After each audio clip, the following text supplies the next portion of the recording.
My name is Elena Carter. I'm 27 years old. The night that was supposed to be the beginning of my new life became the moment I ended everything. It happened at my wedding in New York City. The ballroom looked unreal. Golden lights reflected off crystal chandeliers, white orchids covered every table, and soft piano music floated through the air. Guests laughed, raised their glasses, and admired the beauty around them. Everything was perfect, at least on the surface. I stood near the stage, smiling endlessly, thanking people as they congratulated me. To everyone else, I looked like the happiest bride alive. But inside, something felt wrong. Then I saw them. My parents. Standing quietly among the crowd. My father adjusted his old blazer, trying to look comfortable. My mother stood beside him, smiling proudly, her eyes shining with happiness. For a moment my heart softened. They were here. That's all that mattered. But the uneasy feeling didn't leave. My father wasn't a man of luxury. He was a mechanic. A man who spent his entire life working with his hands, fixing engines, doing whatever he could to provide for us. We didn't grow up rich, but we had respect, love, and dignity. And I was always proud of that. Then Adrian walked toward me. Perfect suit. Confident smile. A man who belonged to this world of wealth and power. "You look stunning," he said softly. I smiled back, trying to believe everything was fine. I met Adrian 2 years ago in a hospital. My father had been injured at work, and I was overwhelmed. Adrian was there visiting someone. We started talking, and slowly something grew between us. He seemed kind, different. When he proposed, he told me something I believed with all my heart. My family doesn't matter. I choose you. I trusted him, but his family never chose me. From the very beginning I could feel it. Adrian's family never accepted me. Their smiles were polite, but their eyes told a different story, cold, distant, judging. Every word they spoke felt measured, like they were weighing my worth and finding me lacking. To them I wasn't enough. I had no wealth, no powerful background, no connections that could benefit them. I was just a girl from a simple family, and in their world that meant everything. Still I stayed quiet. I told myself things would change after the wedding. That love would be enough.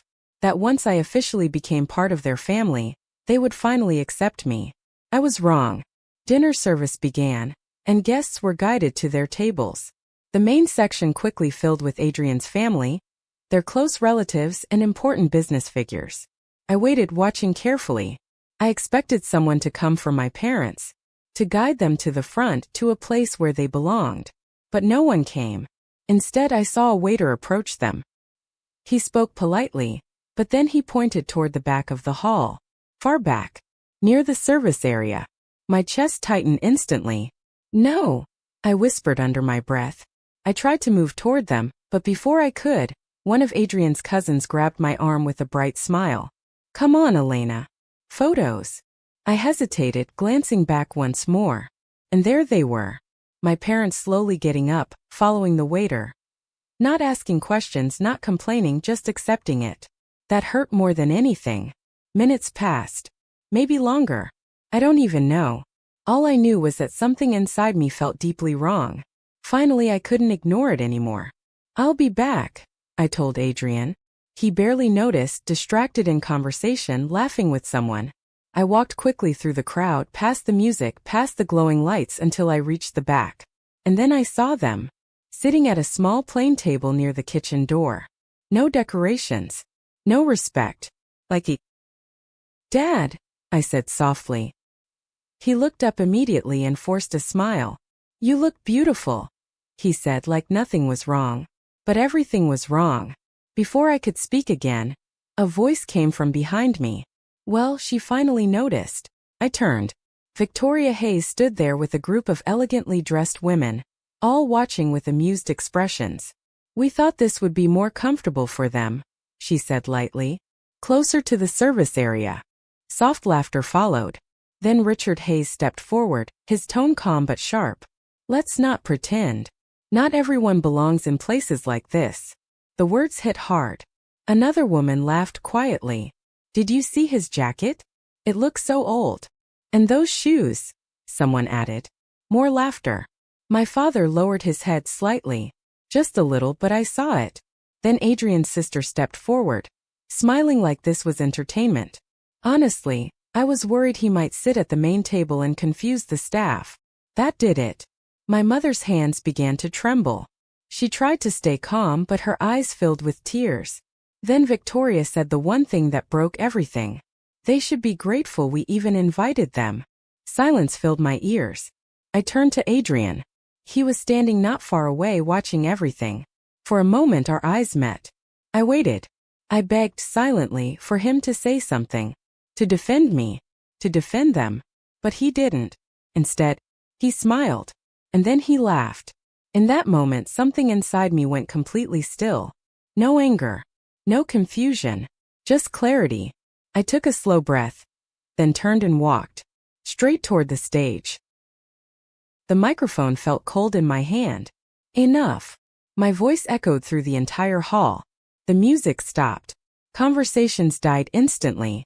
Every eye turned toward me. I pointed toward the back. That man you laughed at is my father. Silence. He spent his entire life working so I could stand here today. I turned slightly. And the woman beside him is my mother. The one you made cry tonight. No one moved. Then I looked at Adrian. And you. His face changed. I waited for you to say something. To stop this. I paused. But you didn't. The room felt heavy. You laughed. A sharp wave of shock spread across the crowd. I took one step forward. A man who is ashamed of my family will never be my husband. Gasps filled the air. Wait, Elena. Adrian tried to speak. I raised my hand. No. Then I smiled slightly. But that's not even the biggest problem. Confusion spread across faces. I looked directly at his parents. You spent the whole night deciding where my father belongs. I paused. Now let me show you where you stand. The room held its breath.